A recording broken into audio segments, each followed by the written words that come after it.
नमस्कार और the deep dive में आपका स्वागत है। आज हम पशु स्वास्थ्य से जुड़े एक बहुत जरूरी विषय पर बात करेंगे जिसका असर एक तरह से हम सब पर पड़ता है। जी। हमारे पास है bovine mastitis treatment and care guide से कुछ महत्वपूर्ण अंश।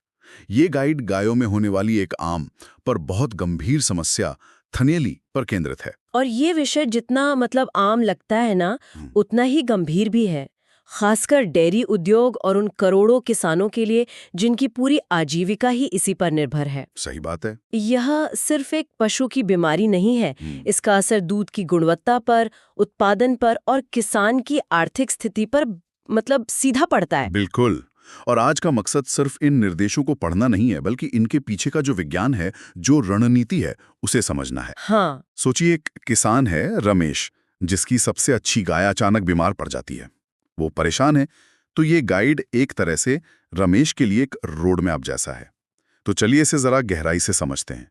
तो गाइड की शुरुआत दो बहुत ही बुनियादी कदमों से होती है। पहला, थन को दिन में 2-3 बार गुनगुने पानी से धोकर सुखाएं, और दूसरा, दूध पूरा निकालें। हाँ। पहली नजर में तो ये काफी सीधे सरल उपाय लगते हैं, है ना? जैसे कोई भी सामान्य साफ सफाई का निर्देश हो। और यहीं पर सबसे दिलचस्प बात छिपी है। ये जो साधारण से लगने वाले उपाय है ना, यही सबसे पहली और सबसे जरूरी रक्षा पंक्ति है। अच्छा। जब हम कहते हैं गुनगुने पानी से सफाई, तो इसका मतलब सिर्फ गंदगी हटाना नहीं होता। गुनगुना पानी असल में उस हिस्से में रक्त के प्रवाह को बेहतर बनाता है, जिससे सूजन में थोड़ी राहत मिलती है और पशु को आराम महसूस होता है।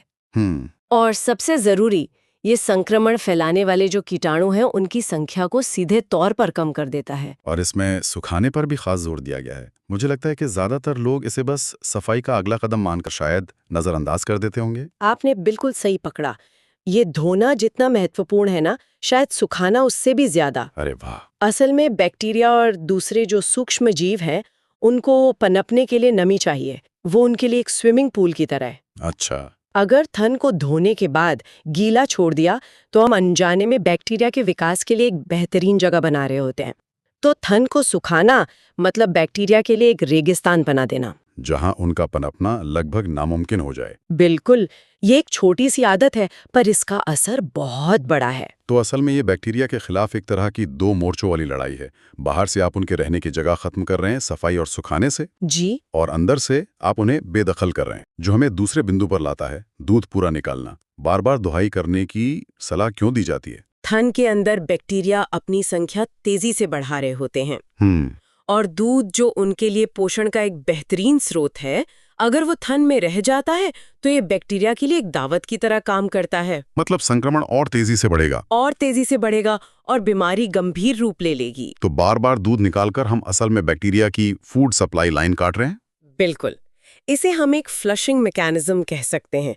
हर बार जब दुहाई की जाती है, तो आप सिर्फ दूध नहीं निकाल रहे होते, आप संक्रमित पदार्थ, जिसमें लाखों बैक्टीरिया, मवाद और मृत कोशिकाएं होती हैं, उसे बाहर निकाल रहे होते हैं। एक तरह से अंदरूनी सफाई हो रही है। हाँ, बिल्कुल।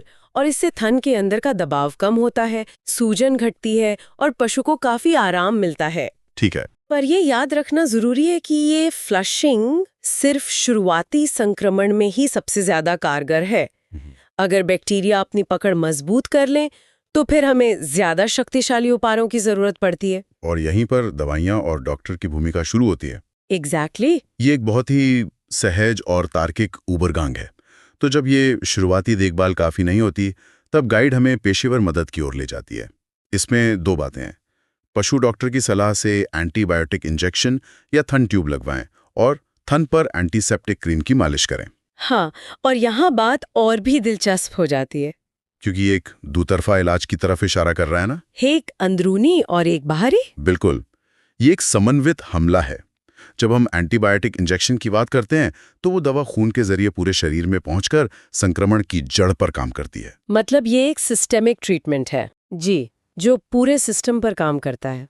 दूसरी तरफ जो थन ट्यूब है, जिसे इंट्रामेमरी ट्यूब कहते हैं, वो एक लोकल लेकिन बहुत प्रभावी तरीका है।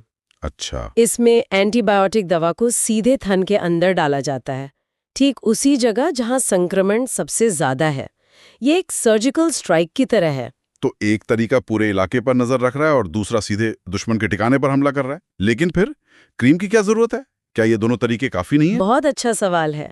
कोई किसान सोच सकता है कि इंजेक्शन लगवा दिया तो अब क्रीम की क्या जरूरत। असल में क्रीम बाहरी सुरक्षा कवच का काम करती है।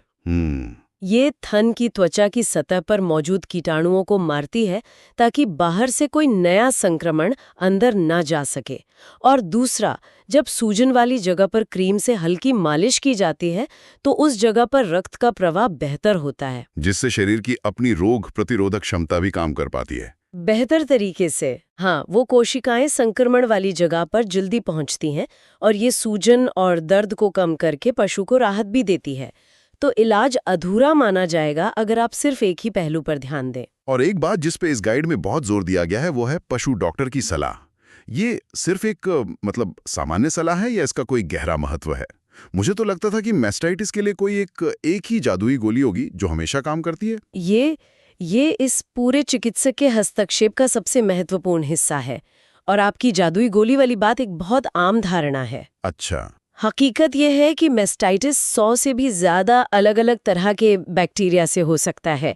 कुछ बैक्टीरिया एक खास एंटीबायोटिक से मरते हैं तो कुछ दूसरे तरह की। अरे वाह, ये तो मैंने सोचा ही नहीं था कि ये इतना जटिल हो सकता है। जी, तो कौन सी एंटीबायोटिक देनी है, कितनी मात्रा में और कितने दिनों तक, इसका फैसला सिर्फ एक विशेषज्ञ ही कर सकता है, वो भी पशु की स्थिति और संक्रमण की गंभीरता को देखकर। इसका मतलब गलत इलाज से तो स्थिति और भी बिगड़ सकती है। निश्चित रूप से।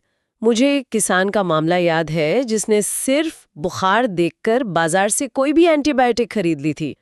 हफ्ते भर बाद न सिर्फ गाय की हालत बिगड़ी बल्कि उसका एक थन स्थायी रूप से खराब हो गया। ओहो। और इससे भी बड़ा खतरा है वो एंटीबायोटिक रेजिस्टेंस का।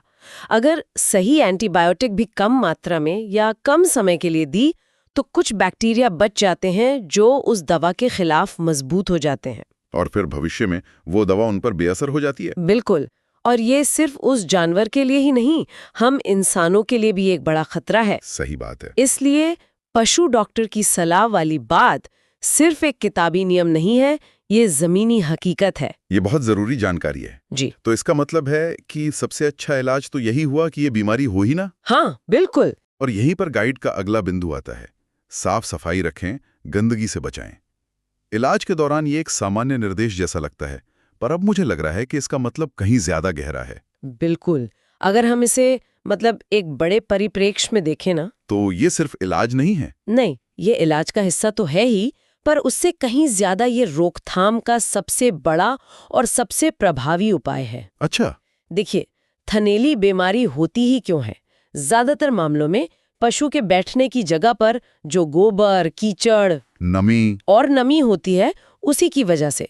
तो आप दुनिया की सबसे अच्छी एंटीबायोटिक से पशु का इलाज कर सकते हैं, लेकिन अगर उसे वापस उसी गंदी और नम जगह पर बांध दिया तो संक्रमण दोबारा हो जाएगा। हाँ, बार बार होता रहेगा। तो क्या हम ये कह सकते हैं कि मतलब 90% मैस्टाइटिस को सिर्फ बेहतर प्रबंधन और स्वच्छता से रोका जा सकता है? ये कहना बिल्कुल भी गलत नहीं होगा। कई स्टडीज दिखाती हैं कि साफ और सूखा बिस्तर, दुहाई की सही तकनीक और अच्छा पोषण, इनसे मैस्टाइटिस के मामलों में भारी कमी आ सकती है। ये निर्देश सिर्फ एक अस्थायी उपाय नहीं बल्कि एक स्थायी समाधान की ओर इशारा करता है। ये तो पशु प्रबंधन का एक बुनियादी सिद्धांत है कि रोकथाम इलाज से बेहतर है। लेकिन जब रोकथाम फेल हो जाए और हालात हाथ से निकलने लगे तब क्या? गाइड के अंत में एक बहुत जरूरी चेतावनी दी गई है। जी, ध्यान दें, तेज बुखार, खून वाला दूध या सूजन ज्यादा हो तो तुरंत पशु चिकित्सक को दिखाएं। ये चेतावनी सामान्य लक्षणों और गंभीर स्थिति के बीच एक रेखा खींचती है। इसका सीधा और साफ मतलब है कि स्थिति अब गंभीर हो चुकी है और जो सामान्य या घरेलू देखभाल है उसकी सीमा समाप्त हो चुकी है। मतलब ये एक आपातकालीन स्थिति है। हाँ, ये एक इमरजेंसी है। तेज बुखार इस बात का संकेत है कि संक्रमण अब सिर्फ थन तक सीमित नहीं रहा बल्कि पूरे शरीर में फैल गया है, जिसे सिस्टेमिक इन्फेक्शन कहते हैं। और खून वाला दूध, ये तो सुनने में ही काफी डरावना लगता है। दूध में खून आना इस बात का साफ संकेत है कि थन के अंदर की जो नाजुक ऊतक है, जो टिश्यूज है, उनको गंभीर नुकसान पहुंचा है। अच्छा। संक्रमण इतना बढ़ गया है कि उसने दूध बनाने वाली ग्रंथियों और रक्त वाहिकाओं को क्षति पहुंचाना शुरू कर दिया है। और अत्यधिक सूजन का मतलब है असहनीय पीड़ा। ये तो सच में एक इमरजेंसी की तरह लगता है। यहाँ तो हर मिनट कीमती होगा। इन लक्षणों को नजरअंदाज करना मतलब सीधे सीधे पशु की जान को दांव पर लगाना है। बिल्कुल, ये लक्षण एक लाल झंडे की तरह हैं जो बता रहे हैं कि अब बिना एक पल की भी देरी किए पेशेवर मदद की सख्त जरूरत है। तो इस संक्षिप्त गाइड से हमने थनैली के प्रबंधन के लिए एक बहुत ही स्पष्ट और तार्किक प्रक्रिया को समझा। जी। पहला स्तर है तत्काल साफ सफाई और देखभाल। दूसरा है पेशेवर सलाह के साथ एक समन्वित चिकित्सकीय हमला जिसमें एंटीबायोटिक्स और क्रीम शामिल हैं। और तीसरा और सबसे महत्वपूर्ण, रोकथाम के लिए निरंतर स्वच्छता और गंभीर लक्षणों को पहचानने की जागरूकता। एकदम सही। और ये पूरी प्रक्रिया सिर्फ एक बीमारी का इलाज नहीं बताती, बल्कि ये पशु स्वास्थ्य प्रबंधन में एक वैज्ञानिक दृष्टिकोण और जिम्मेदारी के महत्व को भी दर्शाती है। हर कदम, चाहे वो कितना भी छोटा क्यों न लगे, उसके पीछे एक ठोस वैज्ञानिक कारण है, चाहे वो थन को सुखाना हो या सही एंटीबायोटिक के लिए डॉक्टर की सलाह लेना। बिल्कुल, ये दिखाता है कि कैसे छोटी छोटी बातों पर ध्यान देकर एक बड़ी समस्या को नियंत्रित किया जा सकता है। और ये चर्चा हमें एक गहरे सवाल पर सोचने के लिए छोड़ जाती है। जब हम पशुओं की एक बीमारी के बारे में इतनी गहराई से बात करते हैं, तो क्या हम सिर्फ एक जानवर की सेहत की बात कर रहे होते हैं, या फिर ये सीधे तौर पर हमारी खाद्य श्रृंखला, ग्रामीण अर्थव्यवस्था और एक किसान की आजीविका से भी जुड़ा है? सही बात है। इस एक बीमारी का आर्थिक और सामाजिक प्रभाव कितना व्यापक हो सकता है, इस पर भी सोचा जाना चाहिए।